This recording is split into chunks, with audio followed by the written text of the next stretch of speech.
Yeah, just if you don't mind signing in, so I'll know who everyone is. I'll send out. I've got some really good follow-up materials for this. So there's some places I'm going to get to, and I'm just going to say this is something you'll want to think about. I'm not going to go into too much detail, but look for the resource to come in later that will go into a little bit more depth. So we're going to focus today on a tool called Canva. But before we really get into the tool, I like to think about some of the things that we want to think about before we start using the tool. So when it comes to images, there's a lot of stuff to consider. Let's focus on why. Why is this even a good thing to use? Why would we want to use an image instead of just writing out some text? Any thoughts? What do you guys think? You're here, so you obviously think it's somewhat important. I like to show an image while I talk about whatever I'm talking about. Mhm. The image supports, reinforces. Yeah, it's a good way to reinforce information. It also tells you a lot of information without having to say much at times. So, like a stop sign, you don't even need the word stop on there to know that thing's telling you to stop, right? We've been conditioned to certain shapes and colors like that, so that can really be effective and it communicates things really quickly that way. Messages, we don't have to use a word at all and we're getting a full message there. We know that's telling us to cross the street. So signs are really good at telling us things without using a lot of text. And they're really powerful. When you get an image that really speaks to a certain message or piece of information, it can say a lot without really having to say anything. So I'm a big fan, and I probably use images more than I need to at times, but with the right amount of restraint, you can really use them very effectively. These are the places that I think are probably most appropriate to use them on campus here. We've got Sakai is what our faculty use for posting information about courses. Sometimes they're going to post instructional resources, but really simple to upload. Well, I shouldn't say really simple, but it's a pretty painless process to upload images into Sakai. MyBrevard, we're starting to see a lot more images used throughout MyBrevard, and I'll show you guys some examples of all these, but obviously slideshows you can drop some images into, and then printouts, of course. We can't forget about old-fashioned paper. Sometimes we just need to print something out to hand out to class, and it's a much more engaging piece of material if there's an image on it. All right, so here we've got Sakai. Even just right there on the home page, before we even get to any course material, sometimes it's nice to put a big pretty image up there. This is one single image that I made using the tool that we're going to go through today. So this has got a picture of me, course information, and it's all in one little image I can just drop in there and leave it. So when people come to the page, they see something really inviting, not just your plain old blank space. This is the IT page, and there's a few images here. We've got our information technology graphic. We've got our help desk button, which is actually an image. And then we've got our Wi-Fi graphic down here. This is an infographic that I made, and all these were made using the tool Canva. So, as was this one. Here's a printout. Made this for MG. So, even combining images and text, just having this in an image format allowed me to do some of these things like the color across the top and using this green to really make these three elements stand out here. So sometimes when we're talking about images, it's not just a picture, it's the combination of text and colors and all these other visual elements. So these are the elements that I'm thinking about here off the top. Color is a really big one. Typeface. All these here, and we'll talk about rule of thirds in a minute, but you can use these to really effectively communicate a message, and if you use them well, then again your message comes through really quickly and a lot more effectively. And think about this stuff when you're looking at advertisements, because marketing and marketers, they're really great at using effective imagery. And my problem nowadays is I've studied this and really use this kind of stuff so much that I have a hard time watching a commercial and actually getting the message they want me to get, because I'm more focused on what imagery they're showing me, and I do it in TV too, and I have a hard time watching TV now. But try not to let it ruin your ability to watch TV and whatever else you're watching, but do pay attention to it, because it will, you'll start to notice things that, oh, this was not placed in the center of the screen because it makes it a more interesting image, or they've used this particular color because it's trying to communicate a certain message. So when we talk about color, I like this graphic a lot because it really gives you a lot to think about with regards to the brands out there and why they might have chosen a specific color. So I'll let you guys look at that for a minute, but let me know if anything stands out while you're soaking that big old graphic up.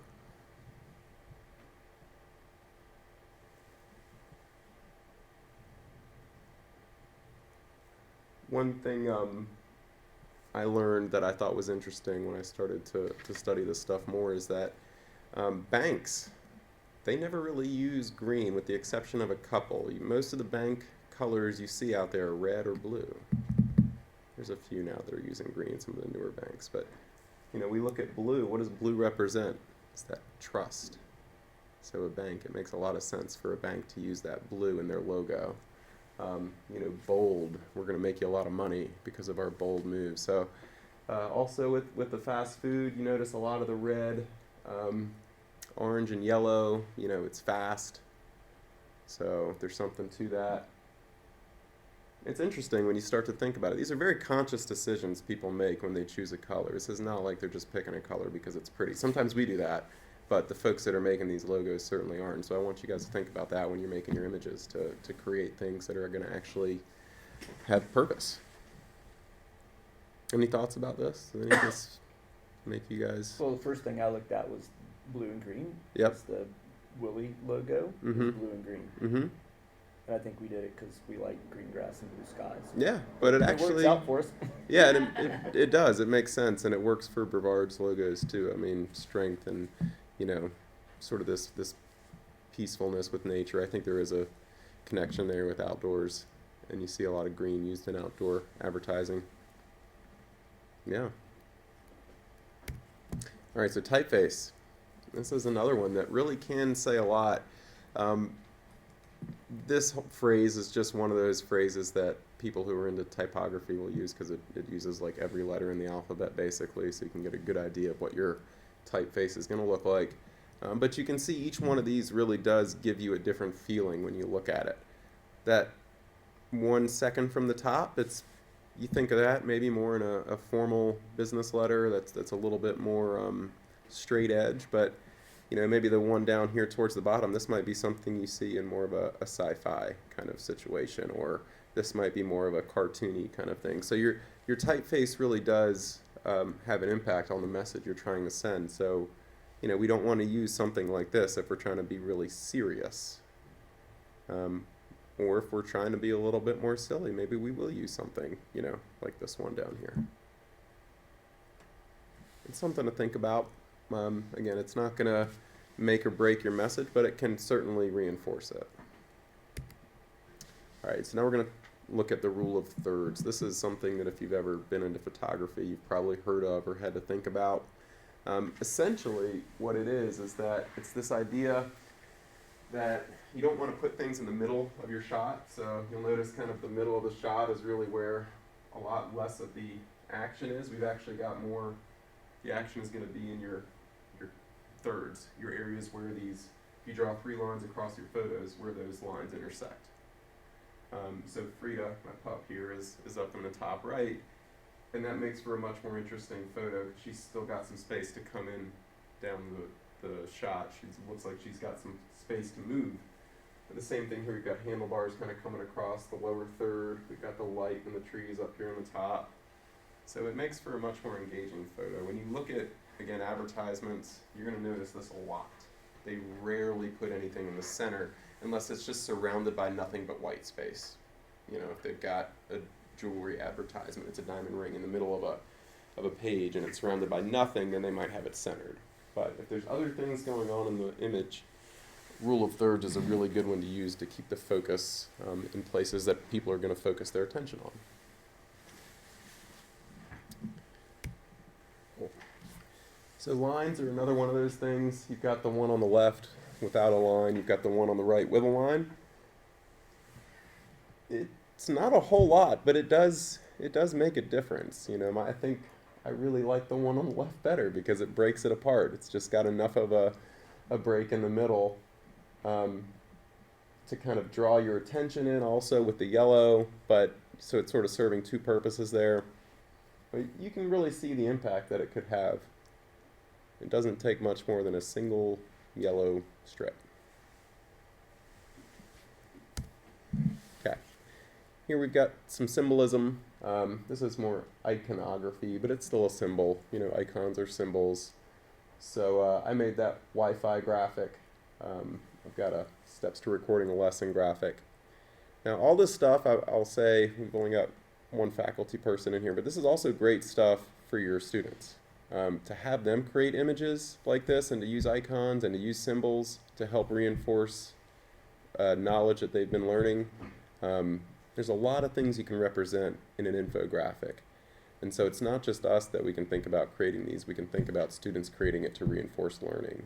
You know, now that you've learned this, go and create an infographic that represents the knowledge you've just picked up. You know, it does draw our attention to the places we want it to. So that's one of the things it's doing here, but also it's representing a certain piece of information.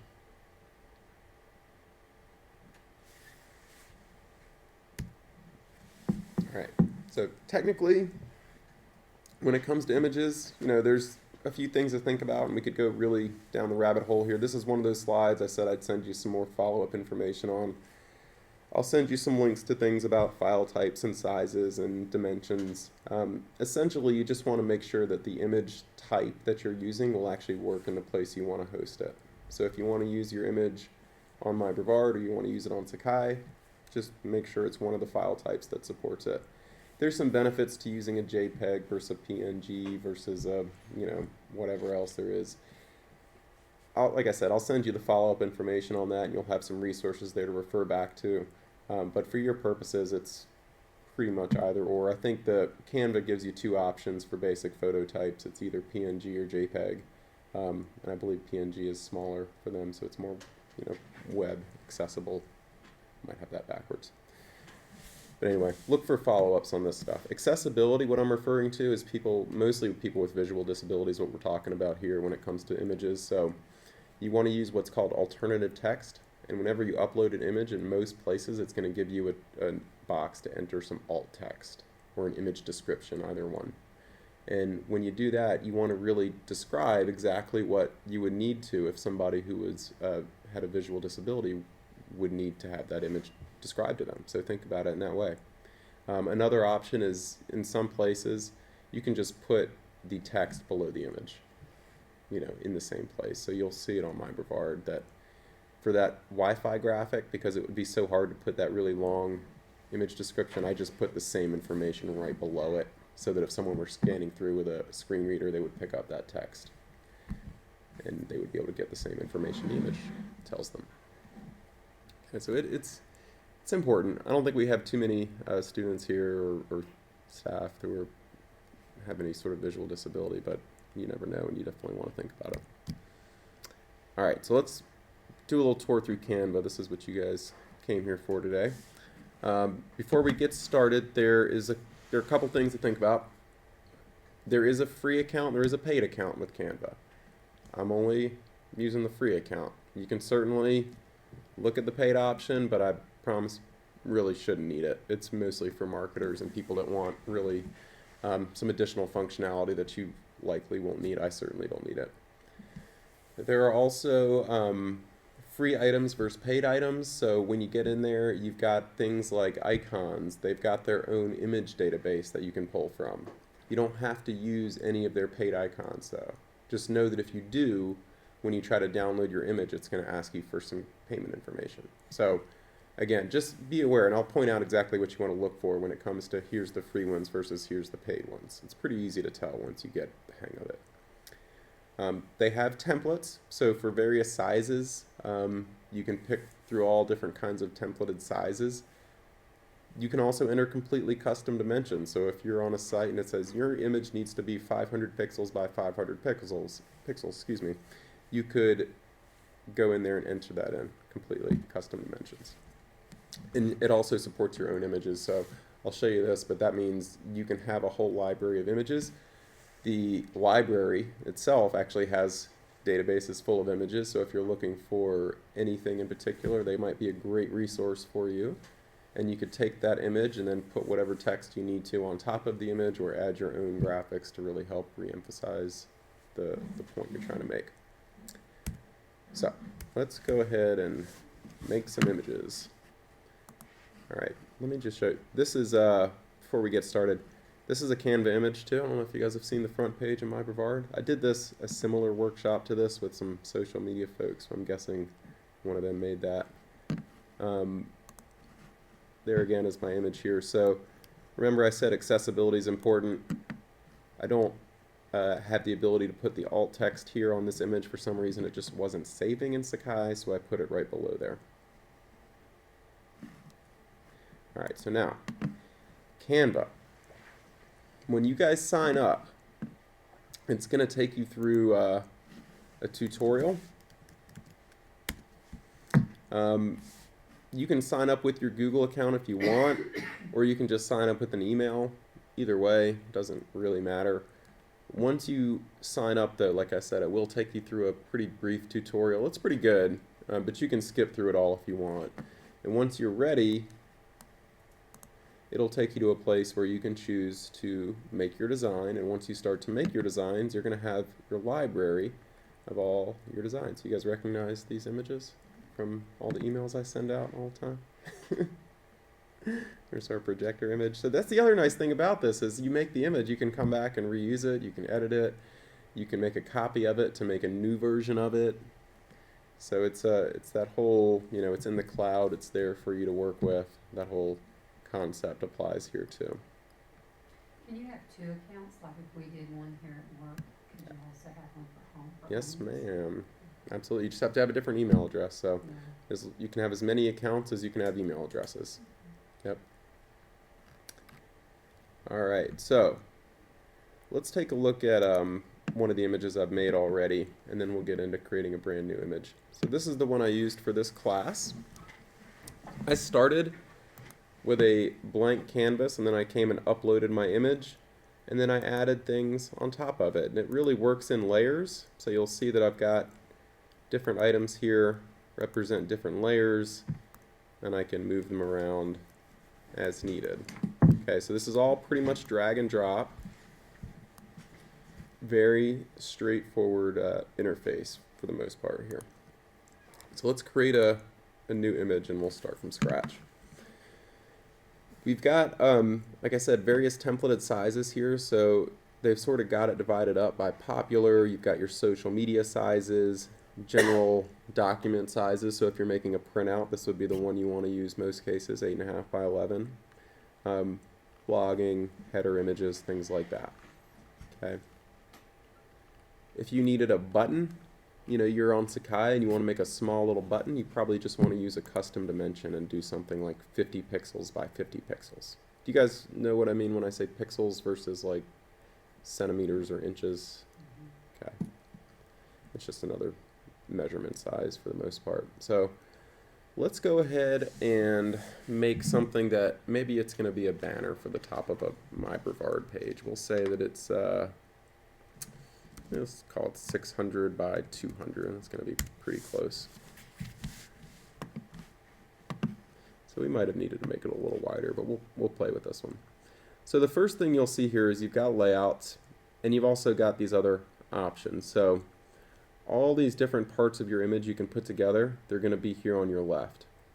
Layouts are kind of nice. They allow you to just drop photos into predetermined areas. But sometimes it's a little bit restricting. So I usually don't use them, but if you did want to use them, let me just kind of show you.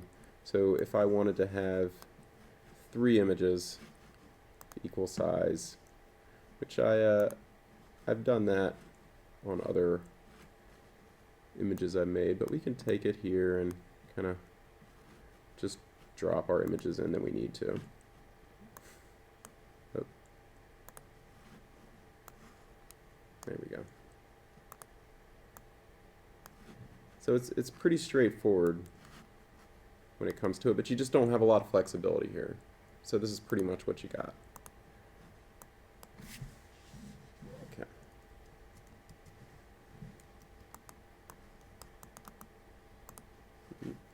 Let's go ahead and undo all these. All right. When you're going to pull up your picture of you and your dog, then you're going to pull from your own personal Yes. type sample to put in here. Yeah, so these are actually all images that I've uploaded already. So that's exactly what those are. This is my library of images. So if I wanted to do what you were just describing, I would click on the upload images, and then I would find my images wherever I've got them saved, if they're on my desktop or whatever. And then I could use those in my design. So if I needed the logo, now I've got that logo here. Okay. And if there's other items I wanted to add, certain graphical items, I've got them here. I've got my text here, background colors or patterns. So you can see it's all pretty simple once you start to design it out. I use icons a lot. You'll see that it says free, so we know it's a free icon. There's actually more here. It's just taking a minute to load. Sometimes, depending on your internet connection, it's going to be a little slower. You've got shapes. So, you know, just play with it, and you'll find things that are going to be useful for you. I like frames too. These are going to be ways that you can kind of customize the look of a photo. So again, it's going to put that bar between it. So maybe we didn't want that frame. We wanted a different one just with a plain circle somewhere. They had one. It's taking a minute for, usually there's actually a lot more that will load up if you're on a faster internet connection. Here I'm on the Wi-Fi, so we're a little bit slow today. If we just want text, we've got options here for text as well. These are sort of predefined textual elements that we can add, so you'll see, I mean, it makes it pretty easy to make these things look interesting, depending on what you're going for.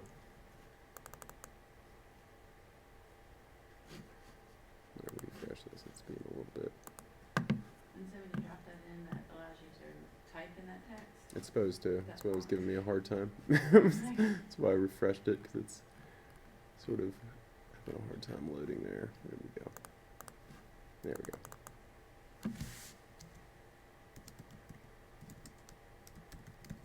So you can put your own text there, maybe we want.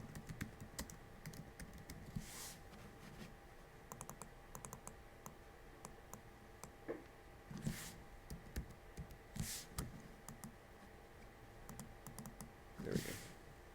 Since whatever this 1890, whatever it was it 19? 53. 1853? We'll call it that. And then again, if we want to change the background color, we could do that. Oh, I've got this in here twice. You can see what you've done once you change the background color. There we go. Couldn't see it because it was white. There we go. You know, and you can really have a good time with it. Lines, there's the line that I used before. You guys notice it's all drag and drop and move and reposition. You do have, you know, other tools if you use the drop down depending on what you're looking at. You can move the layers around, so if I wanted this to be in front, I can make it in front. If I want it behind, I make it behind. So you've got some options here. The photos is where you're going to see it start to charge money more frequently than other places. These are all free, which are great. They've actually added probably more free photos lately. But at some point you're going to start to see them and they're going to say like $1 or maybe even $2. Mostly they're $1. I haven't found one yet. Look how many free images they have. They have some contracts with stock image sites, so they pull them directly from there. And if you buy one of the stock images that they charge for, then of course they get. There we go. So it says $1 US. So look for those and don't use them, because you can find one yourself and upload it. you don't need to use their images. You can find your own image and use it. Or if you have images on your computer, you can use those images. And they have a lot of free stuff too, so likely chance you're going to find things for free that you would be able to use without having to pay for it. So these are your main tools. Upload your own image, add background, add text, add stuff, anything that you're trying to create here. And then, like I said, your layouts, but I find the layouts to be a little restricting, so I generally stay away from them. Once you've got your image created, there's some options here. If you're making things that you want to have duplicates or multiples and you just want to change one piece of it, so a good example for me was these buttons that I made.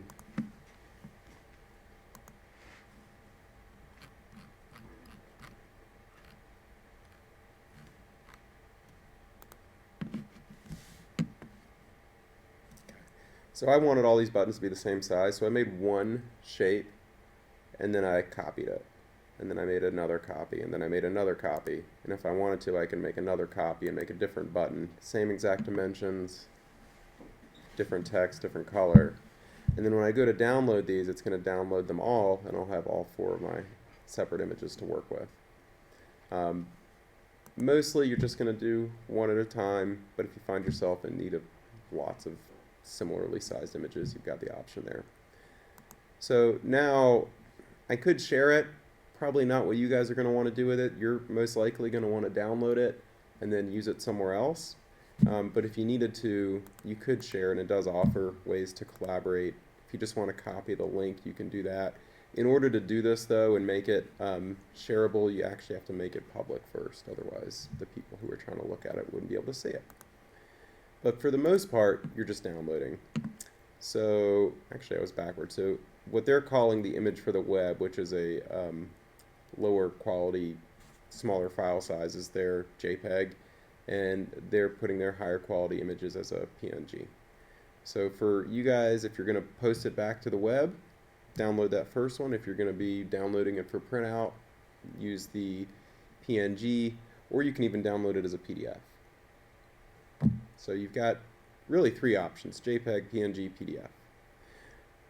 PDFs are generally not going to be something you can upload to a web server. So Sakai is not going to support a PDF upload the way it's going to support an image upload, meaning that it's not going to actually display on the page.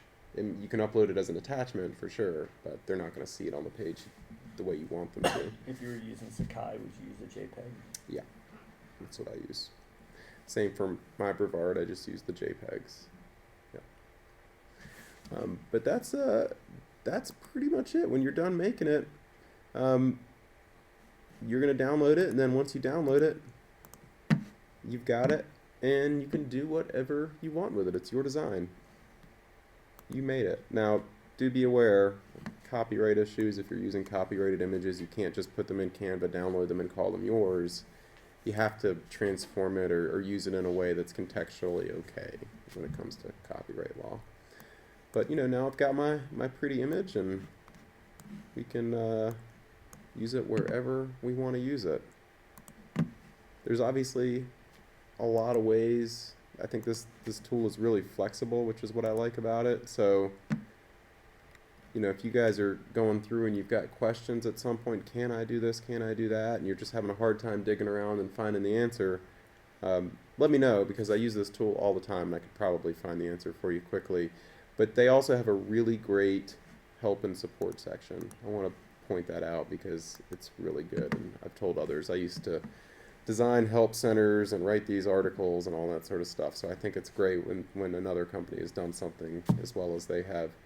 Really good tutorials, and they kind of take you through the design process a lot, and I would recommend it. If you guys are having issues, check out their help center first, and they're probably going to be able to tell you pretty quickly how to do something, and you may even learn something you weren't looking for, which is, I think, even better. They do a real nice job with that. So we can go back and download these to our work computers without an issue with IT? You don't have to download it. That's the best part about this tool, is you just go to the website. Oh, okay. And then once you create the account, you can use it on any computer. So that's the other cool thing to point out is if you're in your office working on a design and then you happen to be across campus and you forgot to print it out and you need to print this design out, all you have to do is log into your account to pull it up. You don't have to walk back across campus to go to your computer because it's on the web. So that's the other beautiful thing about these web-based services is they go with you wherever your internet connection goes. At home, across campus, computer to computer, wherever you're going. Do you guys have questions about anything that I've shown you so far? Any design questions, functionality questions? These are all designs I've made for various reasons, but Just out of curiosity, you mentioned making it public. mm-hmm. How can you guys see what other people have made public? Oh, sure. They have a stream here somewhere. I'm pretty sure. Oh, there it might be there. Get design inspiration. So these, if you click on this guy, that's going to show you all the designs other people have made public. And you can kind of search through these and use them or get your own inspiration from them. It's an interesting community that uses this. I mean, it's everybody from marketing people here at the college and folks like that to, you know, people making flyers for their event to real professional, you know, marketing folks that are using this just as a really quick way to produce materials on the fly because the world of marketing and media is very fast-paced. And so this is a really great resource for them. It's a lot easier and more streamlined to use than Photoshop, and for most people it does really what they need to do. I'm just like, I can make memes. Yeah. I'm ready to go. Yeah, you definitely make memes with this. This is a perfect meme tool. And you joke, but that's actually a No, great assignment It for is a students great- too. No, it's a great assignment. Have students See what's make a going on meme. in their heads. Very relevant. You know, you're getting them to do something that they're familiar with, and you're speaking their language a little bit. Yeah, I think it's great. Going back to your images, Yeah. the blue and the green. Yeah. Can you sample those colors or? Those colors, so we did something last week on on Chrome extensions. And one of the Chrome extensions that I use is called a color picker. And so I pick those colors off of this page and use the custom hex code option. So I've got the code now for this color with this color picker. And I can come in here and change the background. And so when I change the background color now, I can enter in a custom hex code. Now I've got our Brevard blue. So that's how I get those colors. You know, the marketing department probably has them somewhere. Sometimes Yeah, I that's what I was wondering. It's easier just to sample it. it's easier just to pick them off the page, you know, and you can do that for the green or any color. Right. Yeah. Are you familiar with that Chrome extension or Chrome Yeah. extensions in general? No, and when you said a Google account, if we have desirbrevard.edu, are we automatically Google account Mhm. associated with that? And I've never used that. Yeah. If So you- I mean, I use use the mail. Docs and the mail. That's your Google but I've account. never Yeah.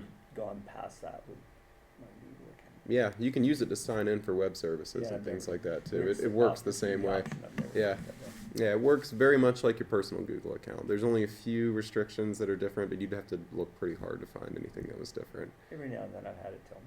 Yeah, like YouTube, you can't Mhm. create a YouTube channel. Right. Google Photos doesn't work with your Google account here, but you can upload unlimited amount of photos to Drive. So there's some benefits to the one at work because it's got like this crazy amount of unlimited storage, but there's other limitations like the YouTube channel. But it's good to keep things separate because you may want to use this at home for various reasons. You may want to have a work account. But Chrome extensions are great. Like this one here, you can sign into your Chrome browser using the same account, you know, your same @brevard.edu account. And then if you download any extensions to your browser, anytime you sign into another computer, they'll pull up with you. So they follow you around too. Yep. That one's just called Color Picker. If you search for Chrome extension Color Picker, you'll find it. And extensions are cool too because you don't have to have admin privileges to download those either. They are easy for you guys to I add. think I shied away from that for some reason. No, they're great. We just did a whole workshop on them. My favorite new extension that I found is called Tabby Cat, and every time you open up a new tab, it opens gives you a new cat. So some of them are just fun. But some of them... So any other questions from you guys about what you can or can't do with this? I mean, No, I think I'd have to start clicking buttons. yeah, I to want get to the that's what next the phase. the goal would be. Look for the follow up. I'm gonna try to get this recording uploaded, and we'll try to get that follow up out by tomorrow.